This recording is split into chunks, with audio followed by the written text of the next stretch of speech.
So can you tell us a little bit though about what does aligned love mean? Because we always hear like you have to be equally yoked and you need to be matched with your partner, but I've never heard the word aligned and I love it. Yeah, aligned love is You talk about this dating reset method. Can you Mhm. break down that for us? Like what does that mean? Yeah, so the dating reset method is the entire process of how we do this whole dating reset. And it is rooted in my dating framework. And a dating framework are 6 phases. And dating is an acronym. So it's detachment, alignment. I'm all into it. You call it chemistry. I call it attraction. Like you're looking at him, you're like, oh, I want to date this guy. But, so something on your list is not matching up. So what do you do? Do you encourage, do you look past that one thing out of the five? You have five and he has all but that one. Or do you say to that one, that's a deal breaker and you keep it moving? Yeah, you have. So for that, I recommend. So, we have a lot of women in our chat that we talk to every week, and, they'll say, yeah, I'm done. I'm not getting married again. I was married before, it didn't work out. Mhm. What do you say to women like that who, lack the confidence to like rebuild after a heartbreak or to get back in another relationship or to even be married again? Yeah, any of those type of statements, I always want to give women the So, how do you feel about long distance relationships? If I meet some guy on this app, would you encourage me to continue to date him if we were in different states? yes. I would say if it to date, right? So maybe, right? And you decide, honor your core values, like respect yourself to know that it's okay to let him go. And also have this mindset of abundance. There are plenty of available men in this world. Like there is no shortage of men. But There's we no hear all the time that it is. that what? There's a The shortage? shortage, yeah. So I think that's the mindset. Like it's not a lot of good men out here. So if you find one that gets you 3 out of the 5, go for that because people often say, we're looking for perfection. If we, or they call us picky. Some of us picky. If And we you should be picky over 40. Hello, hello, hello, and welcome. I want to welcome Nadia, and she is a dating and relationship expert. And so this is her first live too. This is your first live. It is my first one. Yes, just let me give you your flowers. I want to read your bio so people can know a little bit about you. So, you are a dating and relationship expert. You're the author of The Dating Reset, a later dater's guide to aligned love. I love that aligned love. I can't wait to find out what that's about. All right, let me take this off here. Okay. And so you help single women over 40 find meaningful, lasting love using her signature dating reset method, the dating reset method, an intentional, values driven approach to breaking dating patterns and creating aligned connections. Known for her compassionate but no fluff style, Nadia draws from her own experience of meeting her husband in just 30 days to guide others through both the emotional and the practical sides of dating. Many of her clients are successful independent women like myself who struggle to find compatible partners, and I would say like myself, but she helps them overcome fear, trust themselves, and make empowered choices in love. Today, she lives what she teaches, traveling the world with her husband and living the kind of joyful, aligned partnership she helps her clients to create. So I love that. Some of those words that stuck out for me was aligned. I love the aligned. You have to be aligned with your partner. And I also loved how you said, you empower people to make their own choices, right? So you're empowering women. And I love that too. I love that too. So I'm excited. So let's jump right in because we want I'm to talk excited. about your book. And then anything I left out, you can add that in there. But what inspired you to write the dating reset and to create the dating reset method? What inspired you to do that? Yeah. Thank you for the wonderful introduction. And if you had met me like 10 plus years ago, you'd have been like, "Is this lady a dating expert of any kind?" Because I was a hot mess. I was fearful, didn't know what I was doing, dating all the wrong types, attracting all the wrong ones. But I was able to pause and say, this is not what I want anymore. Right. And I went through like this really bad heartbreak. And because of that experience, I decided to write this book called The Dating Reset because it is possible to pause and to take a step back and then say, let me figure this out in a different or a better way. And that's what I help my clients do. So it's really, the book really is about my reset moment, and what I did to start dating better. And it's rooted in my dating framework. And we could talk about that later. Okay, okay, because I have to ask you how you met your husband. So can you tell us a little bit though about what does aligned love mean? Because we always hear like you have to be equally yoked and you need to be matched with your partner, but I've never heard the word aligned, and I love it. Yeah. Aligned love is is about finding a partner, finding a man, right, in this case, who shares your values, right? So my whole dating reset method is deeply rooted in shared values because a lot of times when we're in our 40s, like we think we know everything, right? By the time we get to midlife, we lived life, we've had some heartbreaks, we have kids, we grow, we know all the things. And then what happens when it comes to love, like, we just let chemistry kind of lead everything because we just think that we know we could try, trust this feeling. Um, but when you take a step back and say, "Wait a minute, why am I being drawn to this man? What is the alignment? What things do we share besides, interest? What are the values that we share?" Because that is the foundation of the relationship. Right, very good, very good. I love that. So why do you think dating after 40 is so different from dating in our 20s and our 30s? Yeah, dating in midlife, right? Later daters, it is a very nuanced situation, right? So we have I don't like saying emotion. I don't like saying baggage. I say emotional piles because, through our life experiences, we have accumulated different stuff, right? And different emotional piles that we have. And we kind of like tuck them in different areas, and it may take us some time to go through. We also have, some of us may have aging parents that we have to take care of. So that takes up time. We may have adult kids, we may have younger children. And then we may have our careers that are all over the place, or we're trying to figure out, or we may be in retirement. There's all of this nuance to dating in midlife. You may be concerned about your finances, right? You've accumulated a certain amount of money and now you're like, I don't want this guy coming in and trying to take, whatever it is, right? So a lot of those concerns are more in after 40 and older. Not so much in your 20s. 20s and 30s, I think you're like living your best life. You're carefree. You're not thinking about a lot of that stuff. But by the time you hit midlife, your concerns are different. And that's what makes it different because now the lens that you're using to look for a partner begins to shift. Okay, okay. So I'm going to ask you this question because this has been something I've talked about here with my situation. And a lot of the ladies, have this the same, I would say requirement, maybe on our checklist, on our list of things we're looking for. So, have you ever encouraged someone, or would you encourage someone to get a prenup when they're getting married over the year 40? Because like you said, I mean, you're later when you Mhm, establish things and you start to get some assets going on here. And mhm. you're looking for a partner, you're looking for love. Does that prenup mean you're thinking it's going to end? Is it over? Is it wrong to even think that way? What do you think? So, this is a very interesting question. I firmly believe that if you have a certain amount of wealth, that you should protect yourself.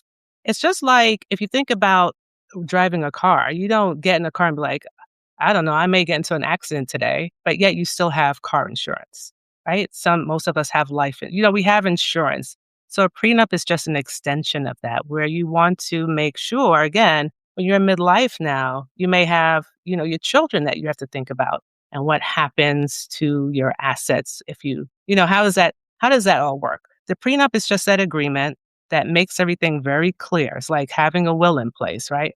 Having a revocable trust in place. Those are just financial documents that take care of your financial house. And that type of conversation is important to have when you are getting serious in relationship. I wouldn't say like on the first few dates, right? But when you have decided that you're going to commit to this person, those are the type of conversations to have. Now, is it a red flag if he says, "No way, Jose"? No, you're not doing that. I think that if he's so there are different things, right? I think that's time to pause and have a conversation with him. And then you have to decide. As a woman in midlife, you decide, are you willing to move forward with someone who is not respecting your boundary of protecting your financial house? And you make that decision. Okay, okay. I get it. I'll put it that way. Oh, I love that. So can you break down the key pillars? You talk about this dating reset method. Can you Mhm. break down that for us? Like, what does that mean? Yeah, so the dating reset method is the entire process of how we do this whole dating reset. And it is rooted in my dating framework. And a dating framework are 6 phases. And dating is an acronym. So it's detachment, alignment, time, um, intention, nurturing, and gratitude. So through those 6 phases is the dating reset method and what it's rooted in. And that framework, it shifts you from this emotional phase or emotional part of being fearful. I find a lot of clients who come to me, they're afraid. They're afraid of getting their heart broken. They're afraid of rejection. They're afraid of, just trying again for whatever reason, right? And my dating reset method helps tap into what are the patterns, first of all, that you may be repeating, right? Let's take a look at that. And then we're going to step into the alignment piece and look at what are the values that really matter to you? What are those?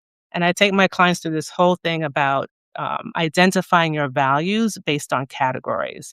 So, how you brought up prenup, like that is one of the categories, right? Being in your over 40 in your 50s, you're concerned about money and how do you start asking those questions in a way that is kind and not in this interrogative type of manner, right?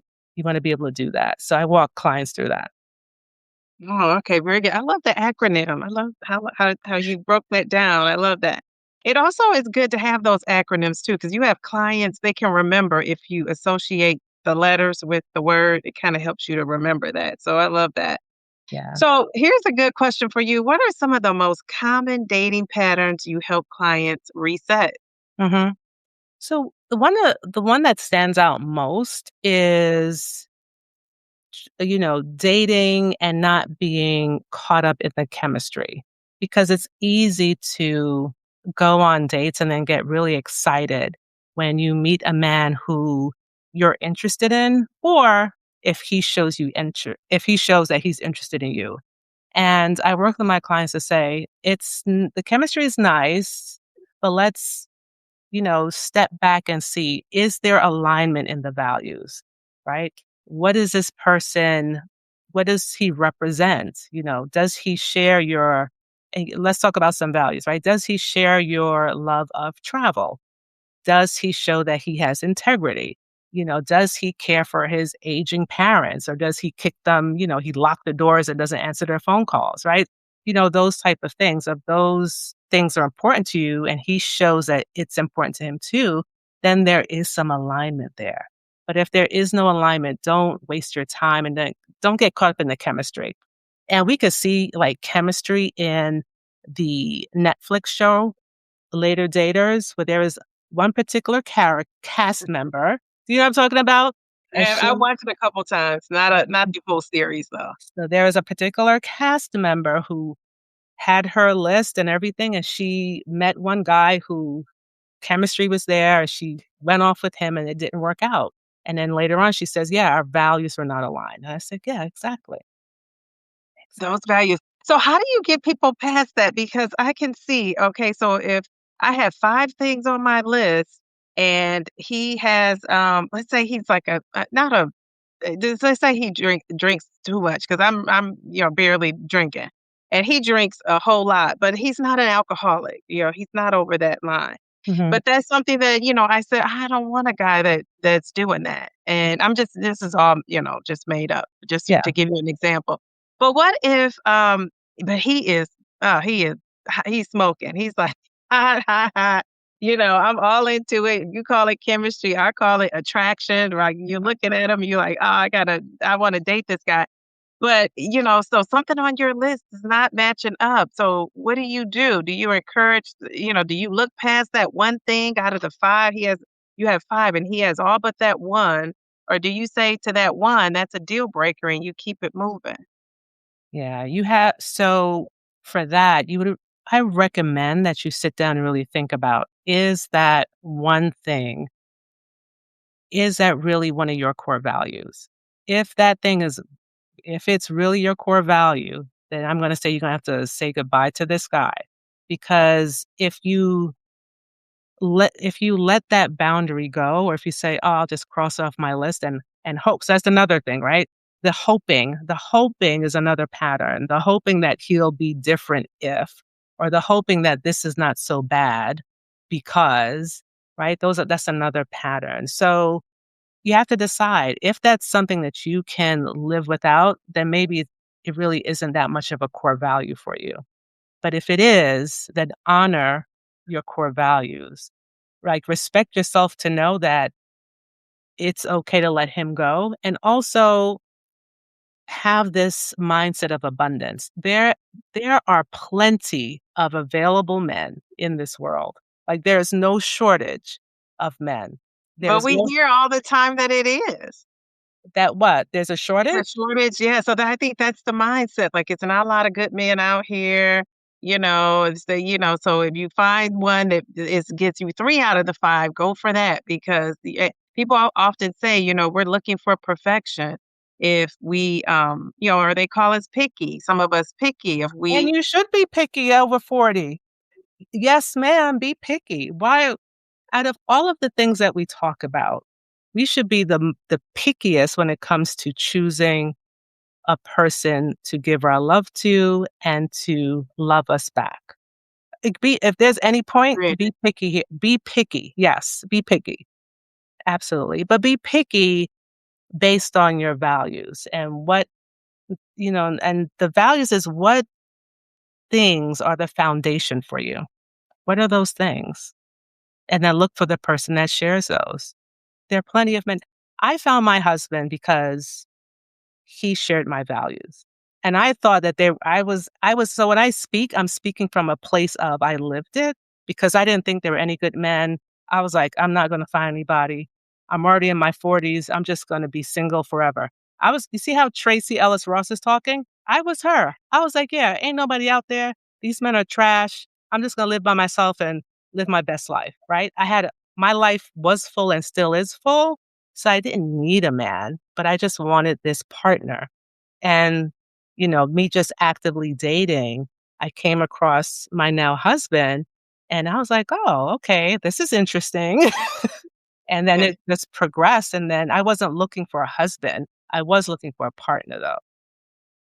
yes, yes. Now, I that it's been a debate. My this Friday night we have to talk about the Tracy Ellis Ross. I don't know if we can talk about it now. We can talk about it another day. But I say first of all, I love how you say be picky, and I think I always have been kind of maybe and sometimes to a fault.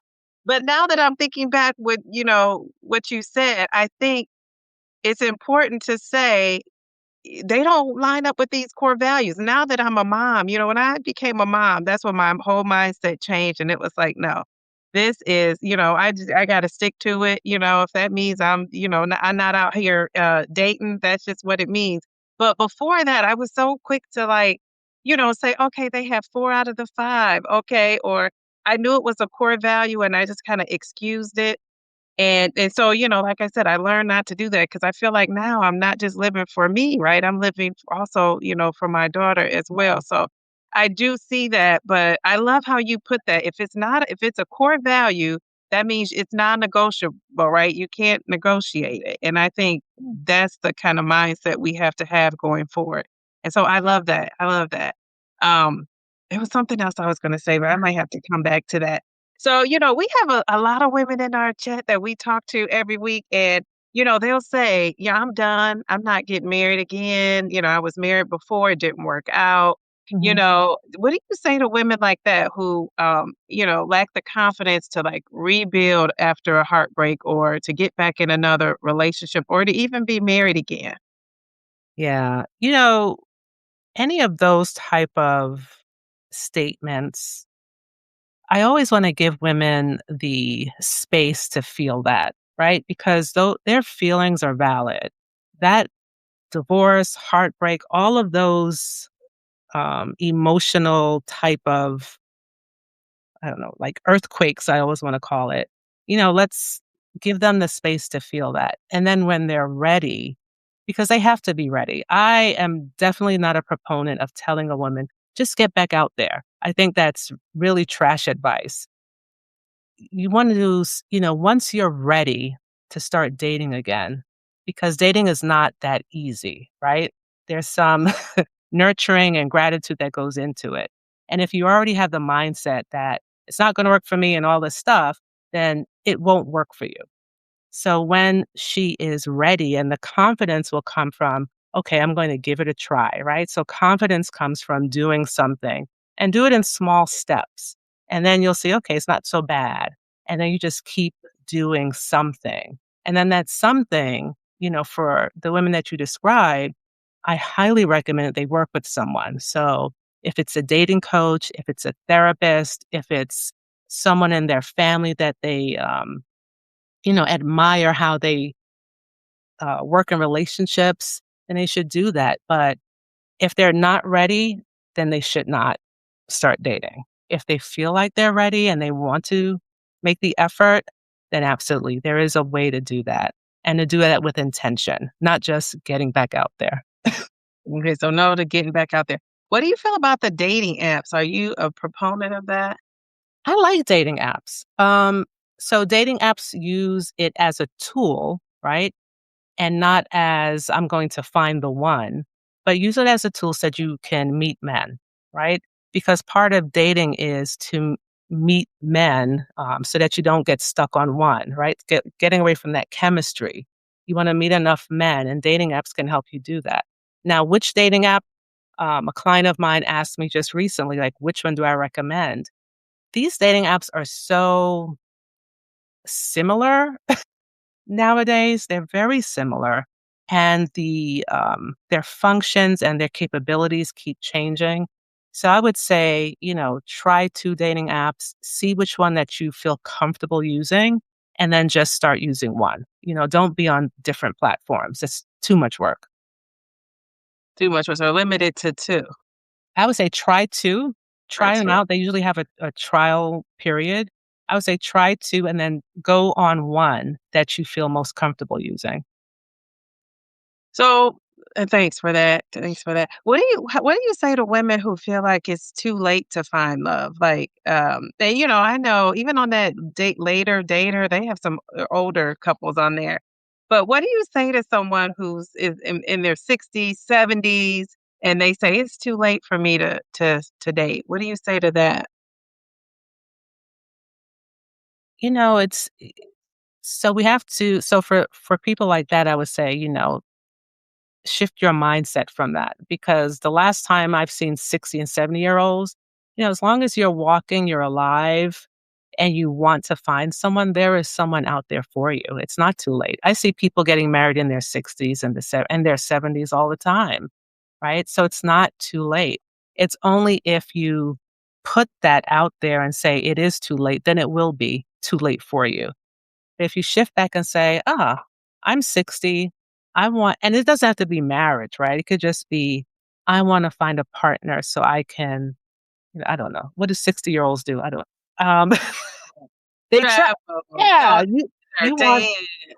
exactly. And men travel in their 60s. There's some men who are very fit in their 60s. Sometimes it's about changing the lens that we're using to look at things. I agree, I agree. Okay, so can you tell us? Well, let me ask this question because this is kind of related to we're in the GLP-1s. A lot of what you said reminds me of the GLP-1, having that mindset. We're on a weight loss journey here, and many of us, and we have to have that mindset of doing something different, right? Changing Right. your lifestyle, being open to doing something new. Especially some of us have been in this, groove, and then we hit a stall with our weight loss, and then we wonder, well, what's going on? Why aren't we losing? And Mm. a lot of times we don't first think like we have to shift what we're doing.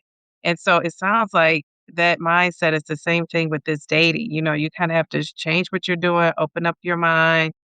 So a shift in the dating might be those dating apps, because a lot of people say, I would never do that. But that might be, this 2025, that might be something you need to do. So, how do you approach the fear of being judged? How would someone approach this? The fear of being judged for physical changes like a weight loss or using medications to lose weight, like the GLP-1s. Um, you know, do people fear being judged about their weight? The clients that come to you, and how do you handle that? Yeah, it's as a very good question. I do have clients who are concerned about their weight. And I always say, men are rarely concerned about your weight. Wait a And minute, repeat that. Repeat that. men are rarely concerned about your weight. You think Um, so? You think so? I'm going so let's rephrase. Men of true substance, right? Actually, men of true substance are not that concerned. A man of substance will want to make sure that you're healthy, right? And that is where the concern comes in, and how you carry yourself, right? There are so many. What is that actress? She just got married. I think she celebrated like her 4-year wedding anniversary. I can't remember her name, but she is not the typical size 4 woman, right? And she's celebrating her 4-year anniversary. So again, she found a man of substance who loved her for who she is. So the whole weight thing, let's step back and say, okay, what are the patterns and why am I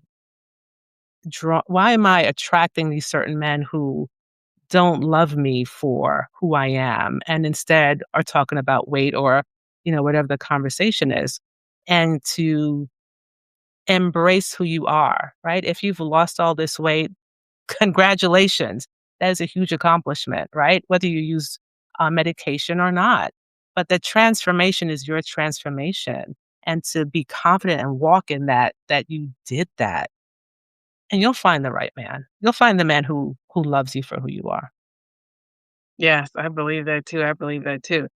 So you touched on this earlier, but how would someone know if they were ready to date? Because I say, this is why this Friday night started. I said, I think I'm ready to date. Mhm. And then the more I talked every Friday, I thought, maybe I'm not ready. So how would you really know if you're ready to date again, especially after a weight loss change, or, if you had something, a loss in your family, or you had lost a mate, there's a lot of Mhm. women that are widowed. And how would you know when you're ready? You know when you're ready when you start thinking, am I ready to date? That's when you know. Okay. Because yeah, so if you're asking yourself, am I ready? Then you are ready and you're just looking for someone to help guide you. The people who are not ready are not even thinking about it. They're not even asking that question. But if you're saying, am I ready? And you're starting to think like, okay, like what do I do? Do I go on the dating app or do I go here? Then you are ready to start dating. And you just have to do, small things. Okay, all right, very good. So that means I am ready. That I means am you're ready. ma'am, you are ready. Yeah. Single and ready to mingle. That's too funny. So can you tell us, how did you meet your husband? How did you guys meet? Yeah, so I met my husband, so after I got my heart broken, I stopped dating for, like, a full year. I was like, "This is too much for me." So, like I tell you, like, if you're asking for, "Am I ready?" I was like, "I'm not. I'm not doing it. That's it."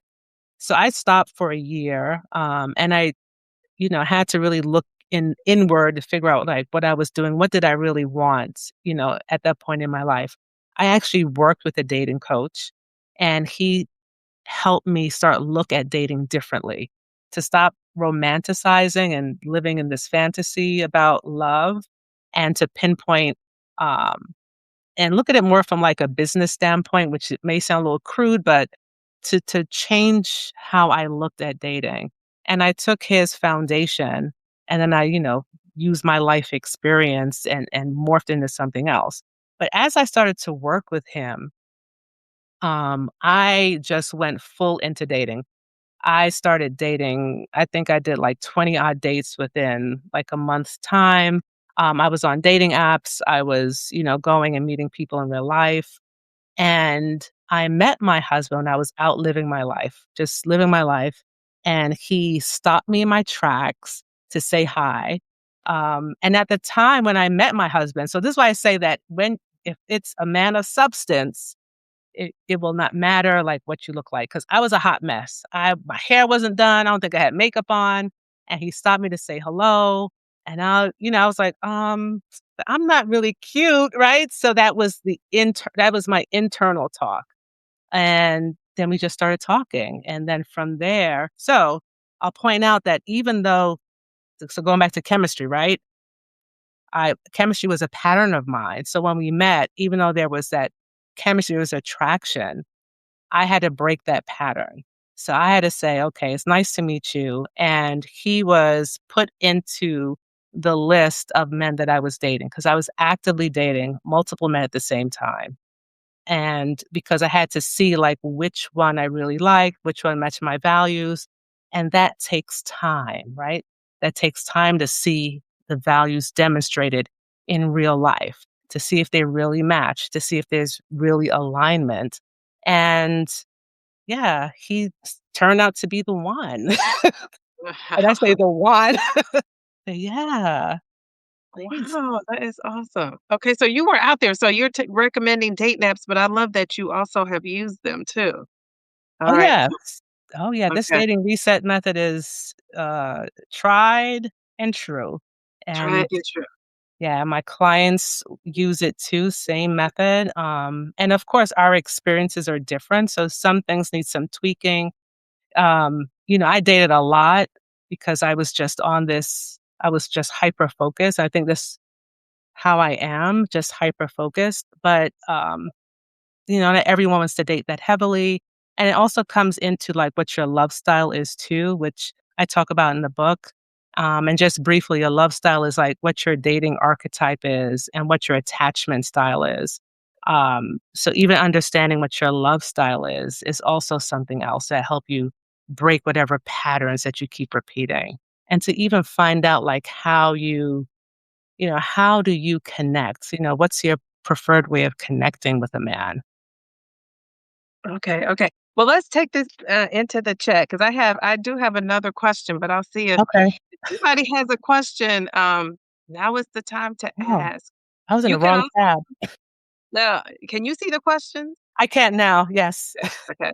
Well, it's more like statements, but if you wanna come on here with us, I'm gonna drop this link in the chat. Now, you don't have to come on, but if you wanna come on, you can. So I'm gonna put that link in there. Come on, come And on. oh, I see a comment. She's in her Okay. 70s and she attracts. Okay, I see you. Yes!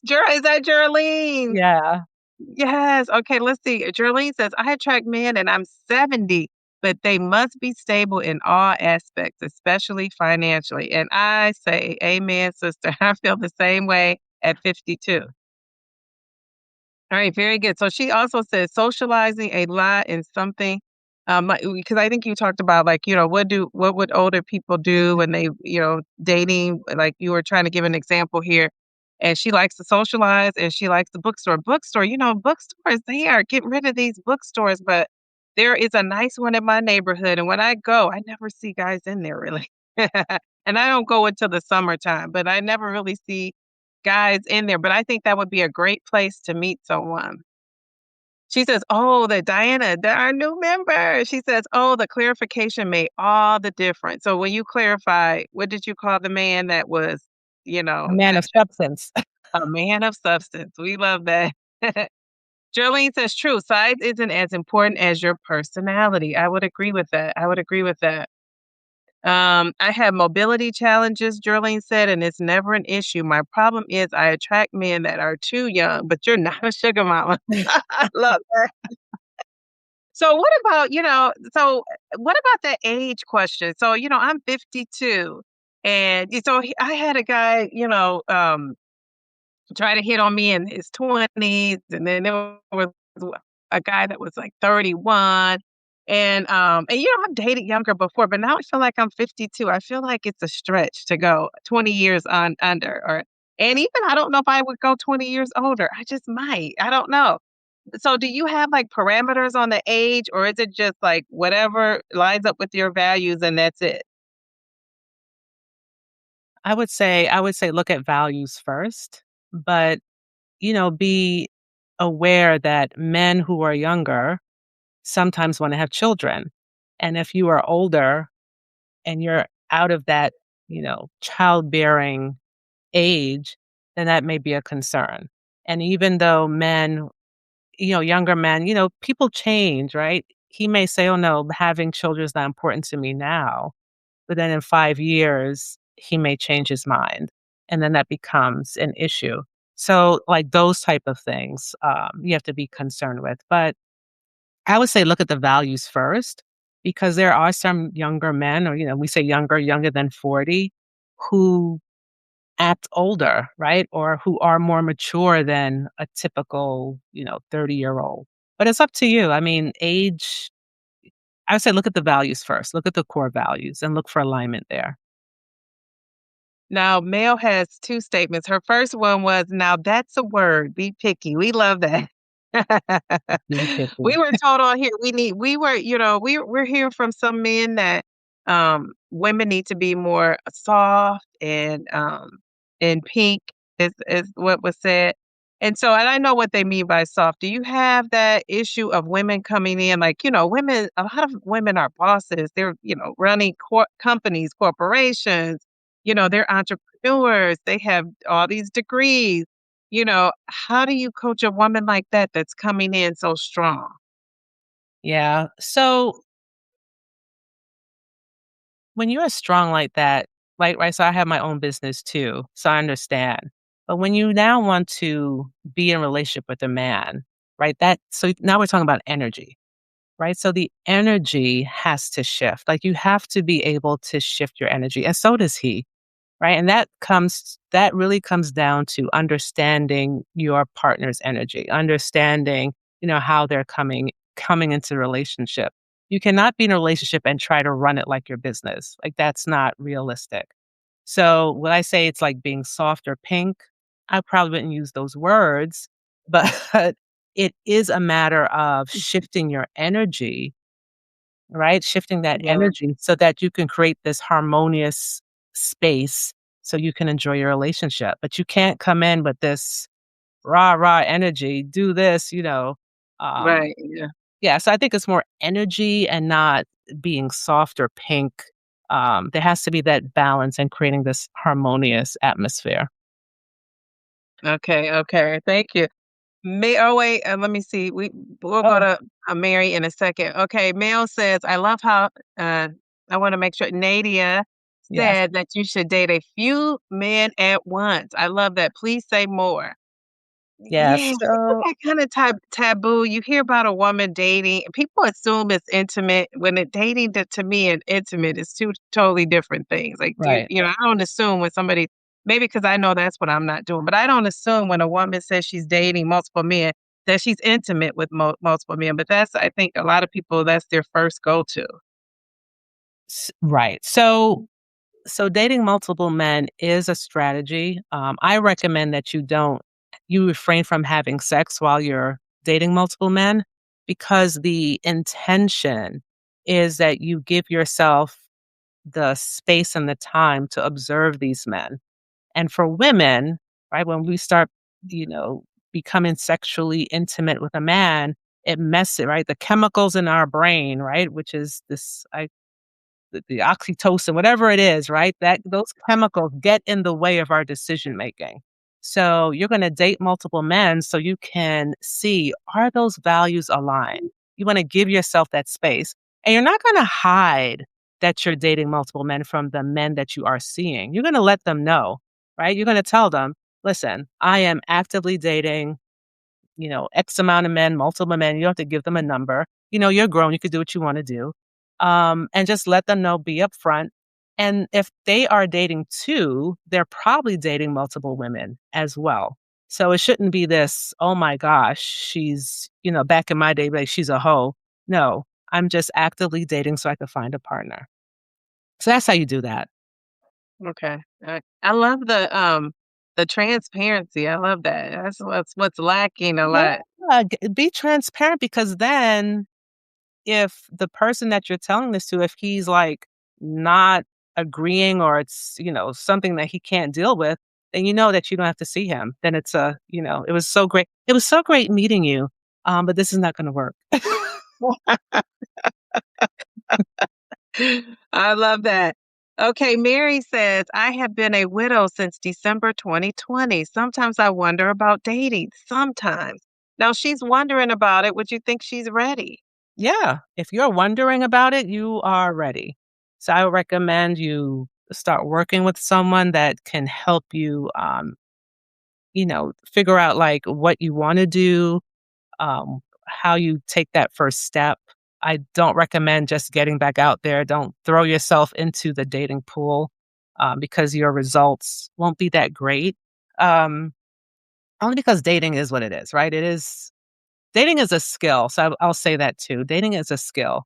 And women who go out and hope or are hopeful tend not to have good results. But yeah, if you are married, if you are considering and you're wondering, then you should go to call me. Mary, we're both ready and we didn't know. I love that. All right. So, all right. Do you have a question for Nadia? I do. Nadia, first, welcome to our community. And I have to apologize. I'm in bed, which I think all of my friends in the chat and Dee Dee know that I'm normally not, but I injured my foot working out today. Oh I no. twisted it and I have to go get an x-ray in the morning. So I'm in my bed, but I'm comfortable. So yeah, so my question, I actually have two questions.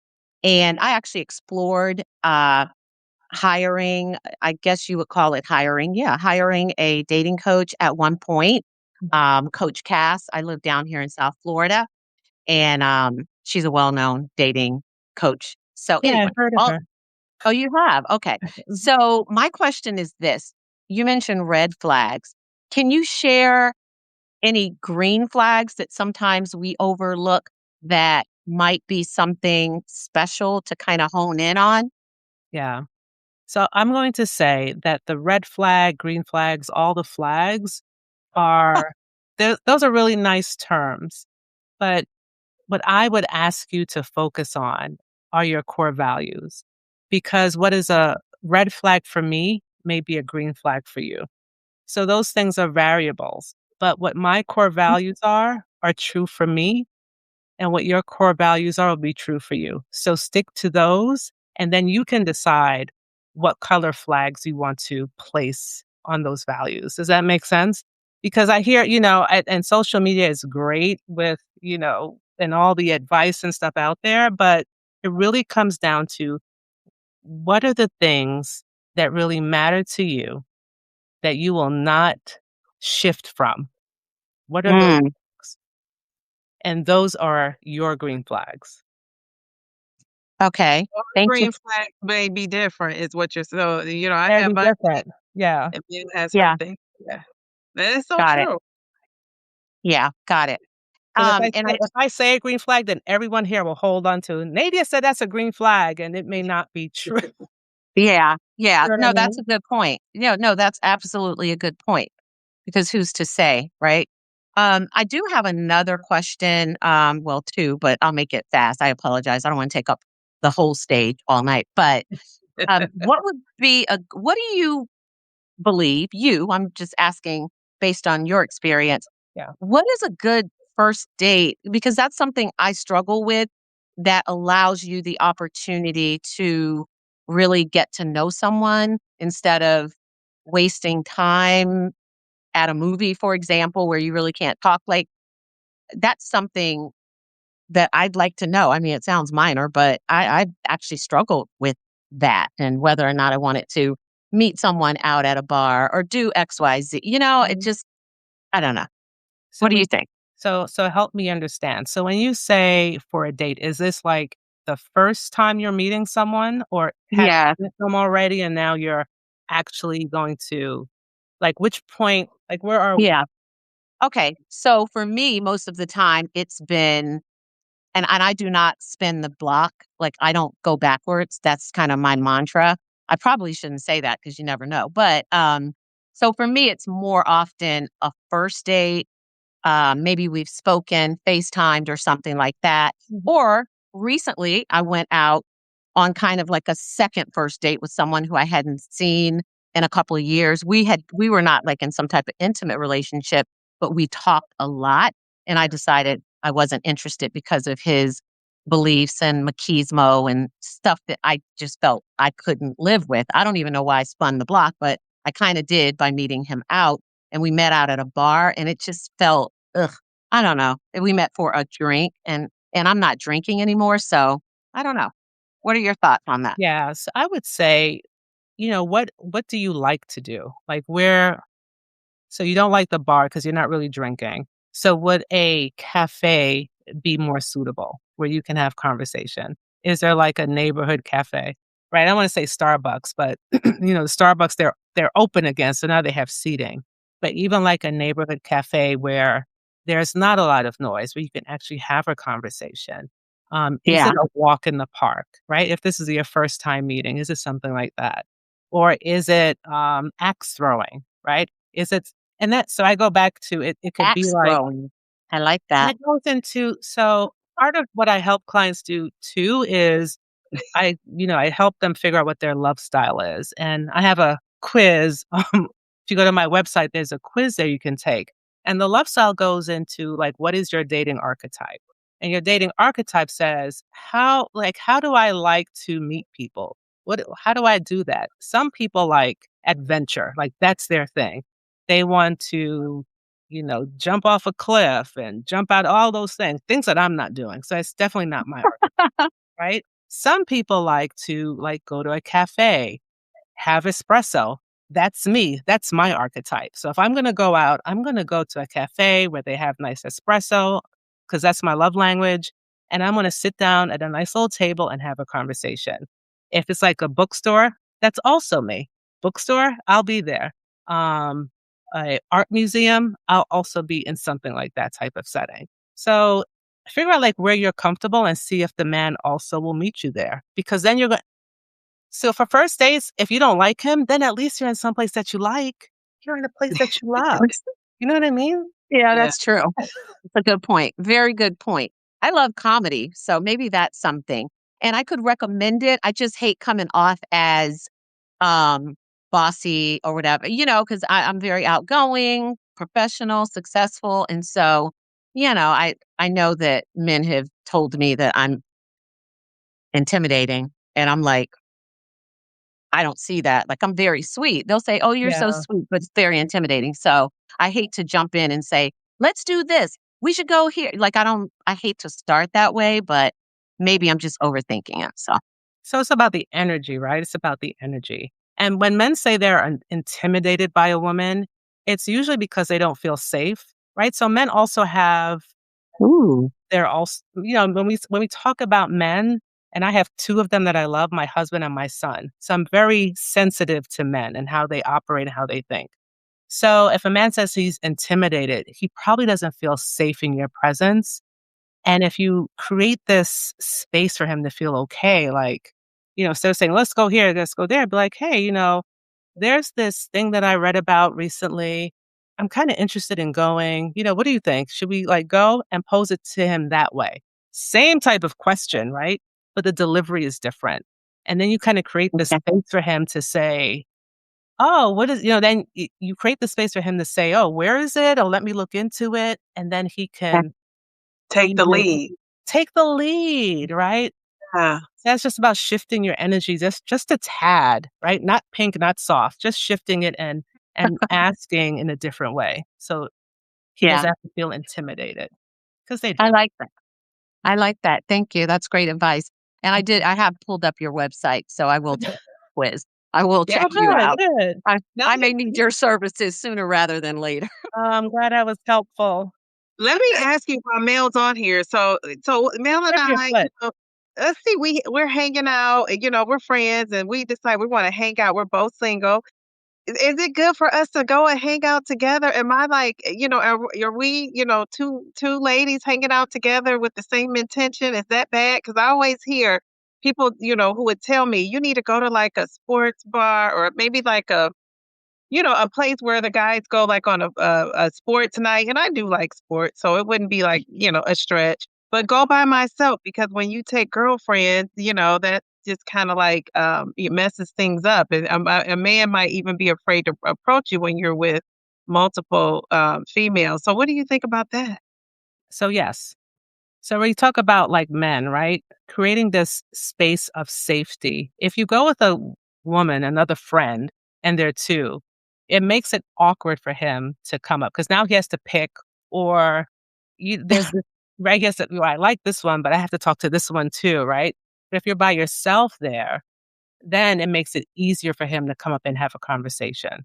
So if your intention is to go and meet someone and you like sports, you go by yourself. Maybe your friend can come later, or maybe both of you go and one sits that way and the other one sits over there, right? You sit I like apart for that. like the first 2 hours and you come together. You can do something like that, right? Then you'll also think about your safety, right? About where you're going. So sometimes it's good that you do go with a friend, but maybe you get there and you go to separate locations, keep an eye on each other, and then meet up later. Well, that's a good idea. Yeah, that's a good question. That is. I, I'm Oh, I'm I'm open to going out by myself, but yeah, that was a good question, Dee Dee. Hmm. yeah, Well, I like how she said though, because sometimes, I know for me, I always feel like I wanna be with, like, somebody just in case something happens. Or, yeah. you could be at the nicest place now, things happen at, the nicest places. So, I like that idea of still being separate though, and then, you could just ask Emil if he has a friend, or I'll see if he has a brother or a cousin. And then you text her, be like, "Hey, come over." Yeah. Hey, Right? spotted one. No, joking. Yeah. I'm just teasing. I'm teasing. You have a safety buddy that goes out with I Yes. I see what you mean about safety. When you first hear that, you think, "Little old me, like, who's gonna" I'm just speaking for women in general. When you say men are afraid or men don't feel safe. But I can see that because I even, understood the example you gave her about rephrasing the question and, making him feel like it's his idea, making him feel like he's taking the lead, even though it's your idea and your suggestion. And I think that shifting that energy, I think that's important, especially for a man with a woman who has, like, things going on for herself. And then that's gonna be I think the challenge for most of us to do that, to shift that energy, right? and it's all about, right? So if you ask the question, it's like if you had a client or you were talking with someone who, take out the romance part, right? You would approach them in a certain way because you want them to like agree with you, right? So you would change like your tone, how you lean in and all these other things. So the same thing with romance, right? Allow this person to feel like they are participating in the decision making. That's great advice. That's great advice. Well, I'm excited to talk more to you. Oh, good. I look forward to it. I'm glad We're I'm taking the helpful. quiz for sure. I'm going on there and taking that quiz. It's very good. Absolutely. Nice All right. meeting you, Nadia. Nice Thanks, meeting you Dee. too. Take Thank care of your you. foot. Thank you. I'm like, long story. But yeah, it's not broken. That's good news. So Okay. thank you. Talk to you. See you, Dee. Bye. Oh, I think this is so true, Jerlene. She says, when you have been loved well and lose a partner, it's very hard not to compare the previous relationship. Better to be loved and lost than to never have loved at all.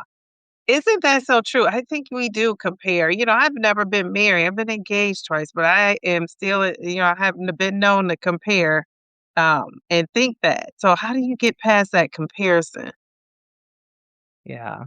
Well, you have to think about what I would say is think about what drew you to that partner, right? What were the things about that partner, about that person that drew you to them? What were those qualities? And then you want to look for those same or similar qualities in someone else. What were the values that you shared that this person that you were with, who's no longer with you, what was that? Now, it's not to say that you're going to replace that person, absolutely not. But if you want to, move from where you are today, right? So if you are a widow and you've lost that person, so you've been married for X amount of years, whatever the time is, but from the point of today, where you are now, what is your vision of love today? What is your vision for your life now? And then you want to look for someone who fits that, where you are today and where you see your life going, right? Because the person who has passed is not here with you. So now you have to reset what you're looking for, right? Because everything is now different. You're older now, you're looking for different things. So that's what I would suggest. That's beautiful. I was like, oh my goodness, that vision of love. That's a great way to put it. And looking toward the future. Very good. How do you feel about long distance relationships? Because the last guy that I was excited about and probably would be married to, but we lived in a different state. And once the lockdown happened, it just went all awry. But I love the fact that I felt like he was one of the closest because we talked all the time. We talked, we FaceTime. That communication was so key Mhm. because he was long distance. You flew out there, he came here, we traveled away together. And so I love that idea. But now that I'm settled and I can't see myself doing that, especially with a young daughter. So, how do you feel about long distance relationships? If I meet some guy on this app, would you encourage me to continue to date him if we were in different states? Yes.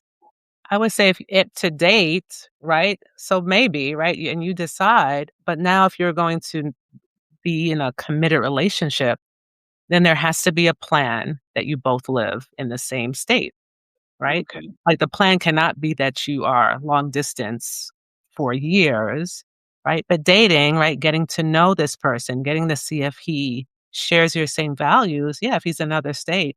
But think about if this gets more serious, what is the plan that you both are together physically? That makes sense too. And we talked about the plan after we really got into each other. That's not like we talked about that possibility, but that's not something we talked about at first. And I think that's kind of where we went wrong because it's kind of like, I'm not moving. He didn't want to move. And then where do you, it's like, not wanting kids and then you change your mind that you want them. It's like, where do you go from there? So that's a mistake I won't make this time.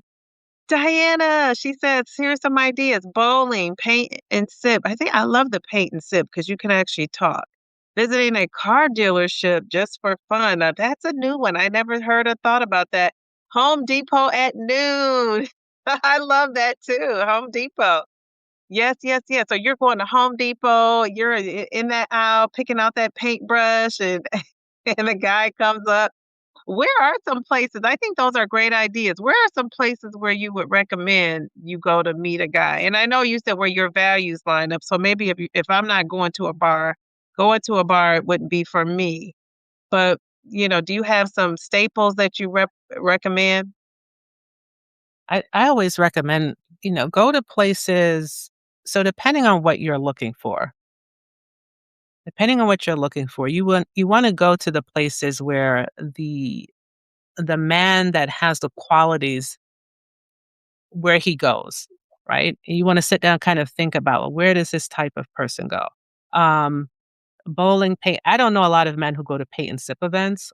At least not a lot of single men who go. They usually go there with like their girlfriend. Um, But on the but first date, what about the first date? oh, this is I a think first date. yeah, I think No, for that's first. your first date ideas. Yeah, so first date, bowling, paint and sip. I mean, these are fine. I think you should, for if it's a first date. So if you're just meeting this person for the first time, it shouldn't be something that will take a lot of your time. It should be like maybe I like a coffee date or go for a walk. It should not be like a full-blown dinner if you're just meeting them for the first time. And why I recommend that is if you are not interested in this person, then you have only spent about 30 minutes with this person. Whereas opposed if you sit down for dinner, right now you're waiting for your entree to come and all the things. Now you have to sit there because and depending, you could get up and leave, but it's so much easier if you're going for something that's shorter because you want to see, is there physical attraction, right? So that first initial date when you're seeing someone in person, is there physical attraction?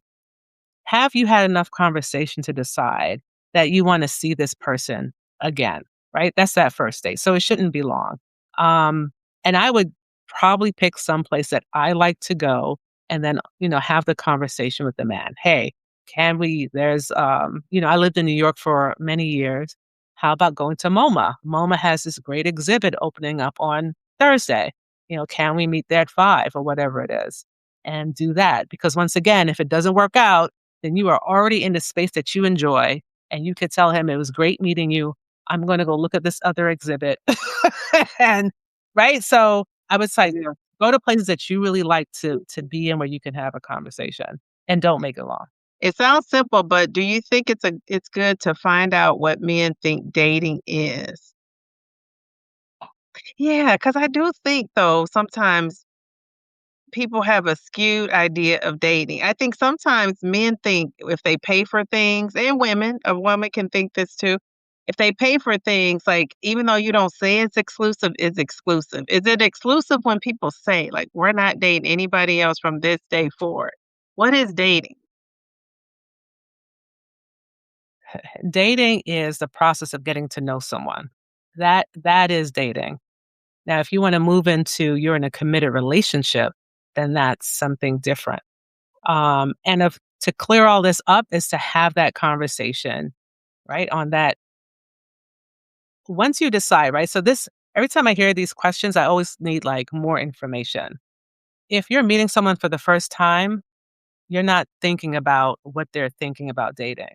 But now it sounds like you've been seeing this person for a while and now you want to know, well, what do they think?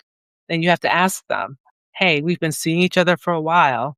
Um, where are we going from here? I'm looking for an exclusive relationship if that's what you're looking for. And then you want to ask them, what are you looking for? What are your intentions? And find that out. And then once he tells you, you have to be willing to walk away and not try to this goes back into your love style, right? And your attachment style. Sometimes women will hear that the man is not interested, and all of a sudden now they start to spiral.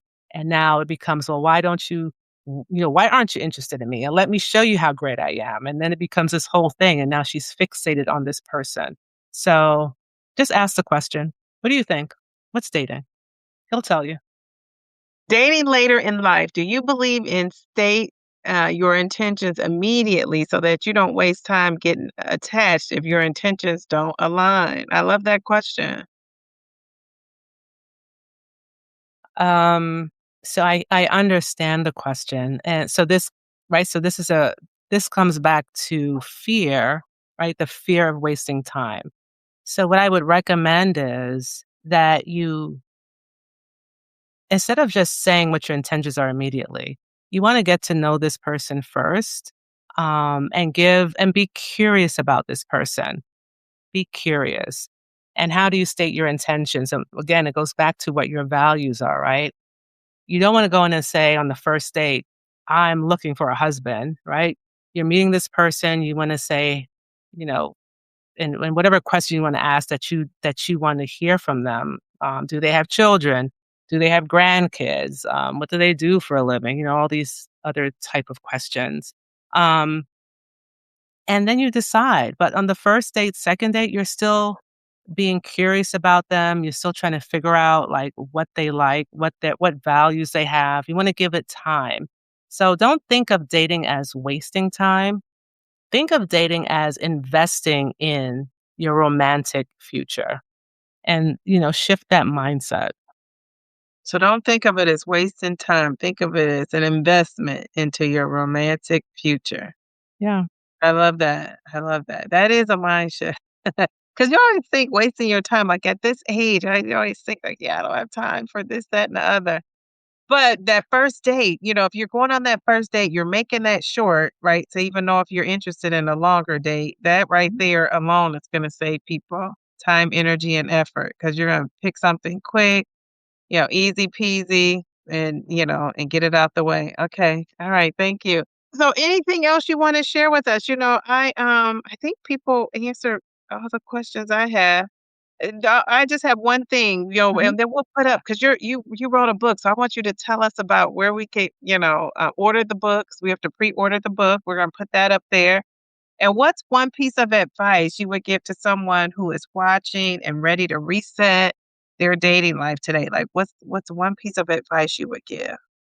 Yeah. So the one piece of advice I would give is to tap into what your dating patterns are because we all have them.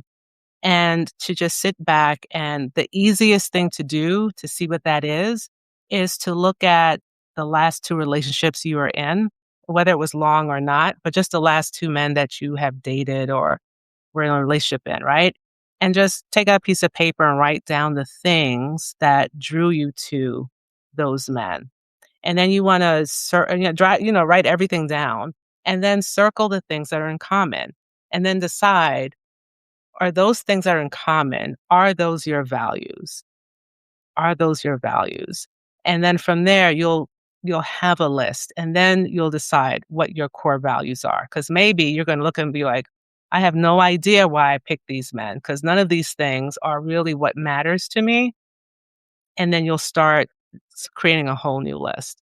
Because until you are solid on what that foundation is, you will continue to pick someone who is not truly aligned for you. Never settle. We love that. Never settle. Very good. And you won't settle if you take her advice, not Nadia's advice, and go Never with that. settle. Only Yeah. select. Never settle. Only select. Oh, I love that. Never that's what I'm gonna take away from here. Never settle, only say select. But I'm also gonna take that. You should be picky. I love that. If you're gonna be picky about anything, you should be picky about that. I think that's great advice. All right, so let's find her book. Downsizing diva, and I'm here to stay. Feeling good, taking my GLP-1